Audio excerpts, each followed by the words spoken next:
चलिए यहाँ पे देखते हैं जो प्रश्न संख्या 10 है।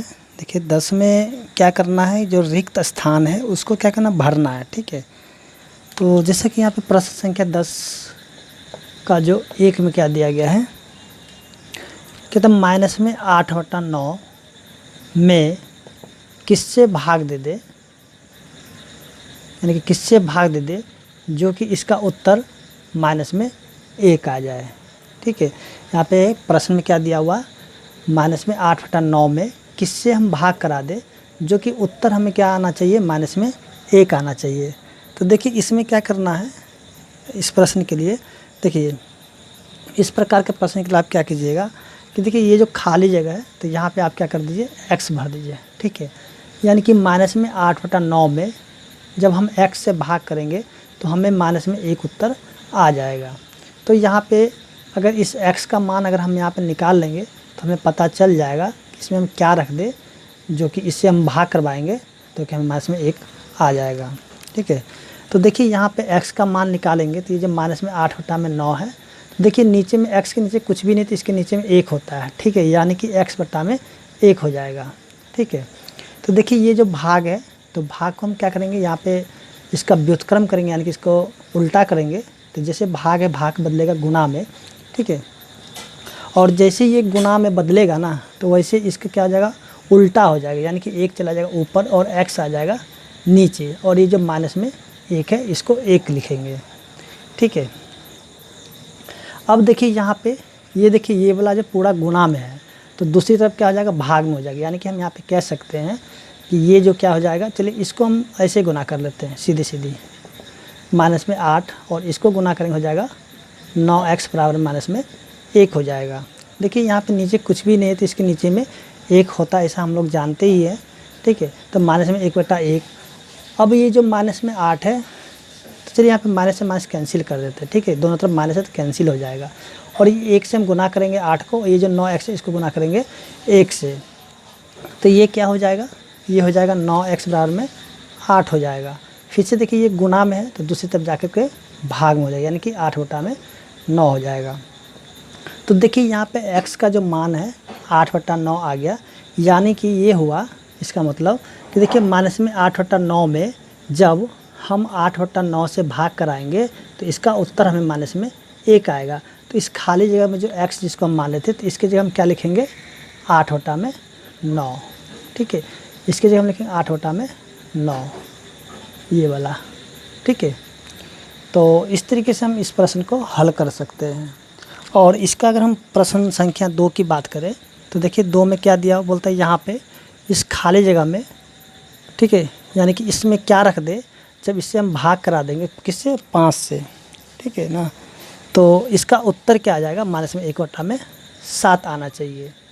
यानी कि यहाँ पे हम क्या रख देंगे, जब उसको हम 5 से भाग करा देंगे तो इसका उत्तर कितना होना चाहिए, माइनस में 1/7 हो जाना चाहिए। तो चलिए यहाँ पे भी हम रख लेते हैं x। तो देखिए यहाँ पे x है तो x को लिखेंगे, ये भाग है, देखिए नीचे कुछ नहीं तो 1 होता है। जैसे ये भाग को हम गुना में बदलेंगे तो 1 चला जाएगा ऊपर और ये 5 आ जाएगा नीचे, फिर से ये माइनस में 1/7। ठीक है ना, तो यहाँ पे सीधे सीधे क्या करेंगे, x बराबर में, और ये 5 को इसके साथ गुना करा देंगे तो क्या आ जाएगा, माइनस में 5/7। तो देखिए यहाँ पे x की जगह हम क्या लिखेंगे, माइनस में 5/7, यानी कि इस x के जगह माइनस में 5/7 हो जाएगा। ठीक है, और इसी प्रकार से अगर हम देखेंगे जो प्रश्न संख्या 11 है तो देखिए 11 में करना क्या है आपको कि इसको सॉल्व नहीं करना है, और सिर्फ क्या करना है कि आप जो वहाँ पे कौन से गुण धर्म का प्रयोग किया गया है तो उसको ये बताना है। तो यहाँ पे हम क्या करेंगे, जो जो गुण धर्म होगा तो उन सभी गुण धर्मों को लिखते हुए और आपको जो इसका आंसर जो है बताते हुए चलेंगे। तो आप प्रश्न को देख लीजिएगा, नीचे में दिया हुआ है प्रश्न। ठीक है, तो चलिए सबसे पहले हम देखते हैं जो प्रश्न संख्या इसका, एक मिनट, प्रश्न संख्या इसका है 11। देखिए 11 में कहाँ गया 11,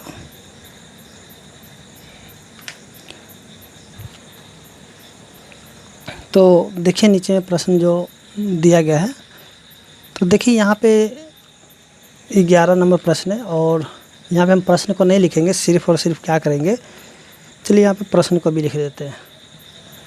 4/7 और गुना में माइनस में 2/8, फिर से जोड़ में 3/4 दिया हुआ है और ये ब्रैकेट के अंदर है, फिर से बराबर क्या दिया हुआ 4/7 और गुना में माइनस 2/8, फिर से यहाँ पे जोड़ में 4/7 और गुना में 3/4। ठीक है, तो देखिए यहाँ पे एक चीज़ ध्यान दीजिएगा, ये जो है जैसे कि हम देखें, ये इसको मान लेते ए, फिर से गुना में इसको मान लेते बी और इसको मान लेते हैं सी। तो देखिए यहाँ पे एक बार ए को गुना कराएगा किससे, बी के साथ, यानी ए गुना में बी, फिर से प्लस में, और ए को एक बार गुना करें सी के साथ, यानी कि ए गुना में सी। तो आप जो यहाँ पे देख रहे हैं इस प्रकार का ये जो है, ठीक है, ये हो जाता है वितरण नियम। इसको हम कहते हैं वितरण नियम, वितरण या फिर इसको हम बंटन भी कह सकते हैं। ठीक है, वितरण या फिर बंटन नियम। तो इसका उत्तर क्या हो जाएगा, आप या तो वितरण नियम लिखिए या फिर बंटन नियम लिखिए, दोनों में से किसी एक को ही आप यहाँ पे लिख दीजिए। यानी कि ये जो हो जाएगा गुणन के योग पर वितरण नियम, या फिर सीधे सीधे कह सकते हैं इसको वितरण नियम। एक मिनट देख ही लेते हैं क्या है वितरण नियम। चलिए यहाँ पे ये जो हो जाएगा गुणन के, चलिए यहाँ पे गुना भी साथ में था,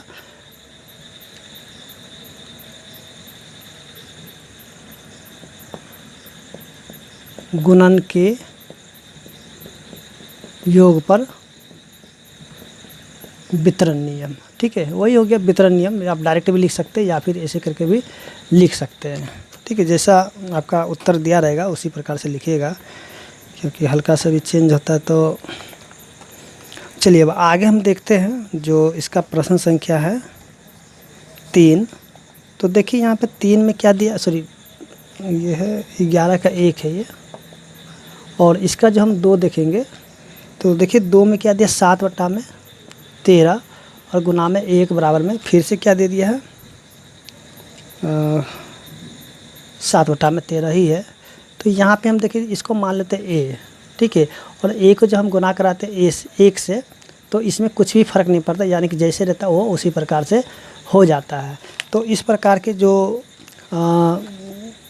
गुणधर्म होता है इसको हम कहते हैं गुणात्मक। ठीक है,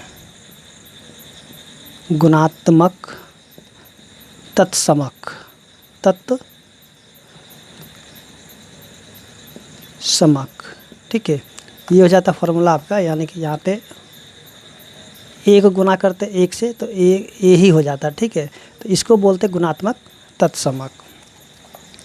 और इसी तरीके से अगर हम देखेंगे जो इसका प्रश्न संख्या 3 है, तो चलिए 3 को भी देखते हैं। देखिए 3 में क्या दिया हुआ है, 3 में जो दिया हुआ है माइनस में 6/11 और गुना में फिर से क्या दे दिया 4/9, और ये बराबर क्या क्या है, देखिए पहले लिखा गया है 4/9 और फिर से गुना में माइनस में 6/11। तो यहाँ पे हम क्या देखें, चलिए इसको मान लेते हैं ए और इसको कर देते हैं बी, फिर से यहाँ देखिए बी पहले लिखा गया है, फिर बाद में क्या हो जाता है ए है। ठीक है, तो इस प्रकार के जो नियम होता है तो इसको हम बोलते हैं, ये देखिए यहाँ पे सभी गुना में है तो इसको हम बोलते हैं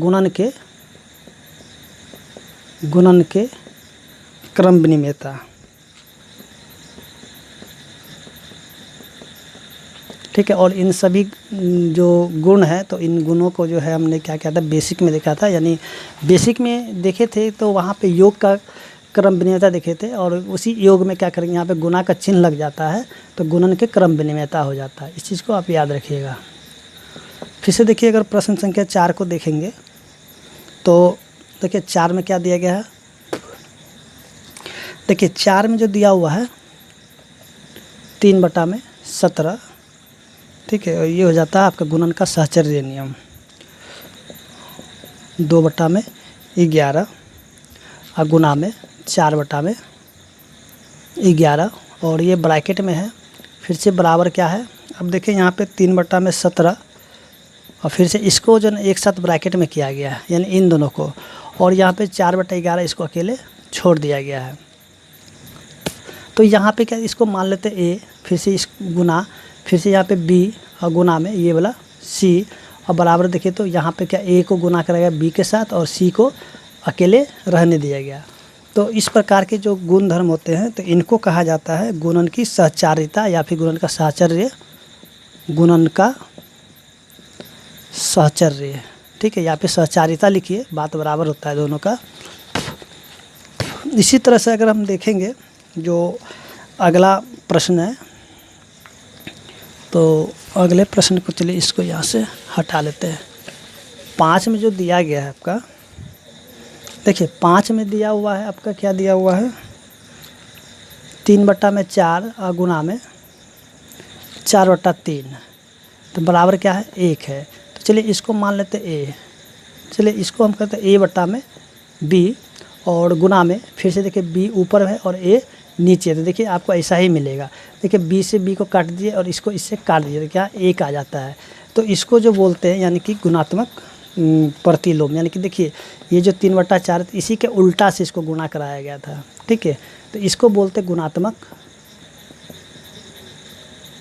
प्रतिलोम। ठीक है, तो इसका उत्तर हो जाएगा गुणात्मक प्रतिलोम।